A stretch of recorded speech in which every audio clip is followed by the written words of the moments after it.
자, 두 번째 항목은요. 어떤 상황이나 자료를 분석해 내린 여러분들의 예상이 적중했던 경험을 이야기해달라고 하고 있고요. 당시 상황을 관리하기 기술하고 본인이 예상을 하기 위해서 사용했던 자료와 근거를 좀 구체적으로 써달라고 이야기하고 있습니다.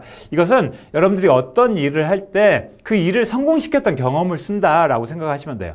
어떤 일을 성공시켰는데 그 성공을 위해서 여러분들이 뭔가 준비를 하는 과정이 필요했었겠죠. 어떤 일을 잘하기 위해서 그때 준비를 할 때 여러분들이 자료나 어떤 근거를 가지고 분석을 해서 거기에 맞게 일을 잘 해냈던 경험을 쓰는 항목이다. 그렇게 이해를 하시면 될 것 같아요. 여러분들 이번 항목, 이 두 번째 항목을 좀 까다롭게 생각하실 수도 있을 것 같은데 너무 어렵게 생각하실 필요는 없을 것 같아요. 이 항목의 이제 작성 주제는요.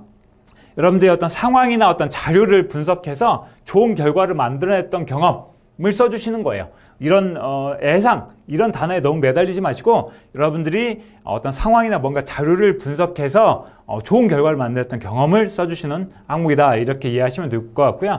여러분들 이걸 통해서 이제 보여주셔야 될 건 뭐냐면 여러분들 어떤 분석을 하거나 또 상황을 판단하고 어떤 자료를 해석할 수 있는 이런 역량들을 보여주시는 항목이다. 그렇게 이해를 하시면 될 것 같아요. 자, 이 항목 역시 이제 스토리텔링으로 쓰시면 되고요. 우선, 자, 상황이죠. 어떤 조직에서 내가 어떤 이런 일들을 할 때였어. 이런 일들을 했었어. 라고 먼저 써주셔야 되죠. 그런데 앞서 말씀드렸던 것처럼 알기 쉽게 써주셔야 돼요. 그러니까, 자기소개서 항목에서 가장 중요한 항목은 바로 첫 번째 항목이죠. 왜? 그 항목을 먼저 보니까. 그래서 첫 번째 항목이 마음에 들어야 두 번째 항목 봅니다. 첫 번째 항목 마음에 안 들잖아요. 뭔 이야기인지 잘 이해가 안 돼. 그럼 두 번째 항목 이제 대충 봅니다. 근데 두 번째도 영 아니야. 그러면 바로 던져버릴 가능성이 큰 거예요. 그래서 첫 번째 항목이 굉장히 중요하고요. 그 다음에 또 각 항목에서 가장 중요한 부분은 바로 이 상황 부분입니다.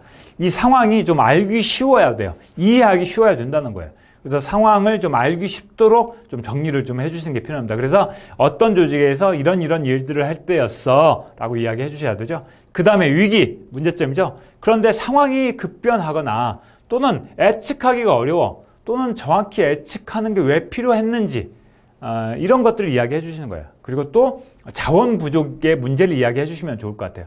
왜냐하면 뭔가 분석을 한다는 건 뭐냐면 일을 효과적으로 또 효율적으로 하기 위해서 하는 거거든요. 그러니까 여러분들이 가지고 있는 예산이 부족하거나 또는 사람이 부족하거나 이런 경우가 있죠. 그러니까 그런 자원 부족의 문제를 여기다 언급을 해주시면서 여러분들이 왜 분석을 했어야만 했는지를 여기에서 강조를 해주시는 겁니다. 그래서 상황이 막 급변하거나 예측하기 어렵거나 또는 이런 정확한 예측을 해야만 이를테면 예산에 맞춰서 뭐 행사를 진행할 수 있다든지 이런 어려운 점들을 이야기해 주시는 거예요.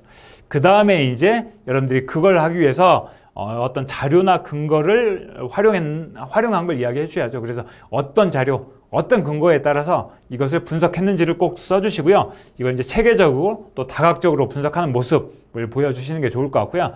그 다음에 이제 동료와의 협업도 여기에 좀 넣어주시면 좋을 것 같아요. 그러니까 동료들과 함께 이렇게 밤늦게까지 남아서 이것을 자료를 분석했습니다. 서로 열띤 토론을 통해서 이렇게 뭐 분석해 나갔습니다. 이런 식으로 여러분들이 동료와 협업했던 이야기를 함께 이야기해 주시면 좋을 것 같아요. 그랬더니 자 이렇게 분석을 잘했더니 결과가 좋았죠? 예측이 성공한 거예요. 그리고 업무의 성과도 만들어낼 수 있었죠. 그래서 그렇게 그 결과를 보여주시고 마무리 해주시면 좋을 것 같아요. 이런 작성 소재는 뭐 직장, 인턴, 알바, 뭐 기타 조직 활동 했던 경험들 다 괜찮고요. 우선 이제 착안하셔야 될 점들은 뭐냐면 어떤 상황이 이제 급변하거나 어떤 자원이 부족하거나 이런 정확한 분석이나 예측이 왜 필요했는지를 꼭 이야기해 주셔야 됩니다.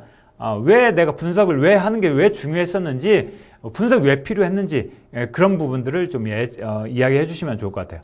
그 다음에 여러분들이 이제 좀 제가 좀 팁을 드리자면 이런 소재에는 이런 거 많이 써주시면 좋을 것 같아요. 여러분들이 행사나 어떤 이벤트 또는 그러니까 여러분들이 어떤 이제 학교를 다니면서 어떤 행사를 준비했었을 때 있었죠. 그런데 참석자를 파악하기가 어려운 거예요.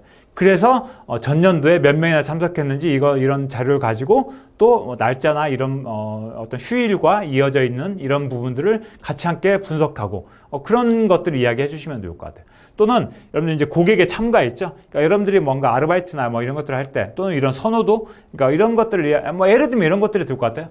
만약에 이제 카페에서 알바를 했는데 카페가 잘 영업이 잘 안 돼요. 뭐 손님이 한가한 거예요. 한산한 거예요.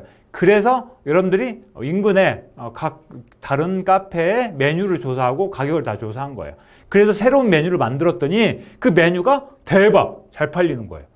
그래서 사장님 얼굴이 확 폈어. 이런 이야기, 이런 거면 된다는 겁니다. 그래서 이런 행사나 이벤트를 준비하거나, 왜냐하면 이제 참석자를 미리 평가를 해야 되니까, 미리 분석을 해야 되니까 그런 것들이라든지 아니면 어떤 고객의 참가, 선호도, 이런 것들, 이런 소재 괜찮을 것 같아요.